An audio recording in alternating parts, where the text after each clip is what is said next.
Hello students, আমার চ্যানেলে তোমাদেরকে স্বাগত। শুরু করছি English grammar class voice change. দেখতে পাচ্ছ সমস্ত ক্লাসের জন্য এটি কিন্তু উপযোগী। যারা 6 থেকে 10 পর্যন্ত পড়াশুনো করছো ভয়েস চেঞ্জ, আমি আগে একটা ভয়েস চেঞ্জ ক্লাস করেছিলাম, সেটা প্রেজেন্ট ইনডেফিনিট টেন্সের ছিল। এখন আমি তোমাদের সামনে নিয়ে এসেছি পাস্ট ইনডেফিনিট টেন্সের ভয়েস চেঞ্জ পার্ট 1। আমি আরও দুটো ক্লাস নিয়ে আসবো। একটা কথা মনে রাখবে, গ্রামার শিখতে গেলে কিন্তু গ্রামার প্র্যাকটিস করতে হবে, নিয়ম জানতে হবে। নিয়ম বেশি কানি লিখে লাভ নেই। তোমরা যত বেশি প্র্যাকটিস করবে তত তোমরা রপ্ত করতে পারবে গ্রামার। চলো, পাস্ট ইনডেফিনিট টেন্সের উপরে কী কী, পাস্ট ইনডেফিনিট টেন্সের উপরেই যে ভয়েস চেঞ্জটা শেখাবো সেটা কেমন ধরনের, চলো দেখে নিই। দেখো বলছে, প্রথমটা বলছে হি ব্রোক দ্য চেয়ার। তাহলে এখানে এই যে ভয়েস চেঞ্জটা দেখতে পাচ্ছ, এটা আমরা যদি প্রথমে দেখি, এটা কি সাবজেক্ট, এটা কি সাবজেক্ট, ঠিক আছে। ব্রোকটা ভার্ভ, আর দ্য চেয়ার এটা কিন্তু অবজেক্ট, এটা হলো অবজেক্ট। খুব মন দিয়ে দেখবে, যারা প্রথম নতুন, যারা ভয়েস চেঞ্জ কিছুই পারো না, কিছুই জানো না, একটু দেখে নাও। আর অবশ্যই চ্যানেলটা শেয়ার করো। প্রত্যেকের কাছে আমার একটা রিকোয়েস্ট, তোমরা চ্যানেলটা শেয়ার করে দাও। তাহলে এখানে এই অবজেক্টটা কী হয়ে যায়, ভয়েস চেঞ্জ, এটা অ্যাক্টিভ ভয়েসে আছে, এটা অ্যাক্টিভ ভয়েসে আছে। তাহলে অ্যাক্টিভ থেকে যখন আমি প্যাসিভ ভয়েসে করব, অ্যাক্টিভকে যখন আমি প্যাসিভে নিয়ে যাব, তখন এই অবজেক্টটা হয়ে যাবে সাবজেক্ট। তাহলে হয়ে যাবে দ্য চেয়ার, দ্য চেয়ার। এবার আমার কাজ হবে যে এটা কোন টেন্সে আছে। ব্রোক, ব্রোকটা কোন ফর্ম, পাস্ট ফর্ম, ঠিক আছে। ব্রেক, ব্রোক, ব্রোকেন, এটা পাস্ট ফর্মে আছে। তাহলে এটা পাস্ট ফর্মে দেখেই আমি বুঝবো এটা পাস্ট ইনডেফিনিট টেন্সে আছে।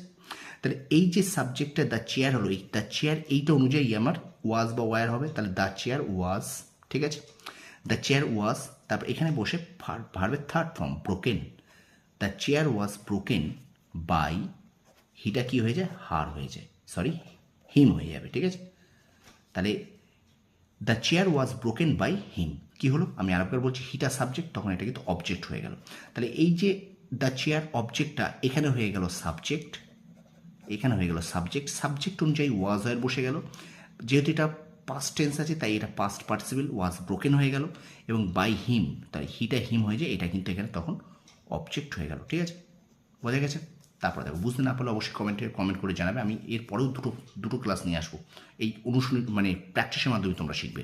দেখো, গ্র্যান্ডমাদার টোল্ড এ স্টোরি, তাহলে এইটা সাবজেক্ট, এখানে অ্যাক্টিভ ভয়েস, এটা সাবজেক্ট, এটা অ্যাক্টিভ ভয়েস,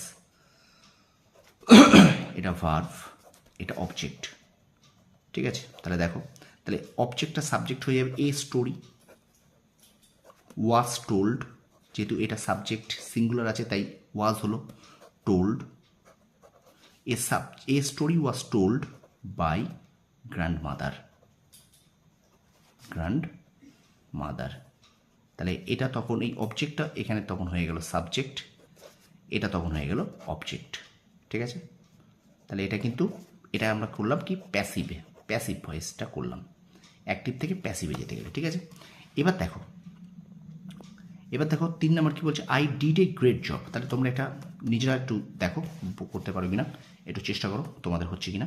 তাহলে এ গ্রেট জব অ্যাক্টিভ আছে, এ গ্রেট জব, ঠিক আছে। ডিড আছে পাস্ট ফর্ম, তাই ওয়াজ বসবে। Do did done, was done by me, আইটা হয়ে যাবে মি, ঠিক আছে। তাহলে a great job was done by me, ঠিক আছে। তো স্টুডেন্টস, এই ছিল ভয়েস চেঞ্জ তোমাদের জন্য, পাস্ট ইনডেফিনিট টেন্সের ভয়েস চেঞ্জ পার্ট 1। আমি রবিবার দিন আরও একটা ক্লাস নিয়ে আসবো তোমাদের ভয়েস চেঞ্জের জন্য। যেহেতু শনিবার রবিবার তোমাদের জন্য কিন্তু 4টে করে ক্লাস থাকে, তো 4টে ক্লাস শনিবার রোববার হবে।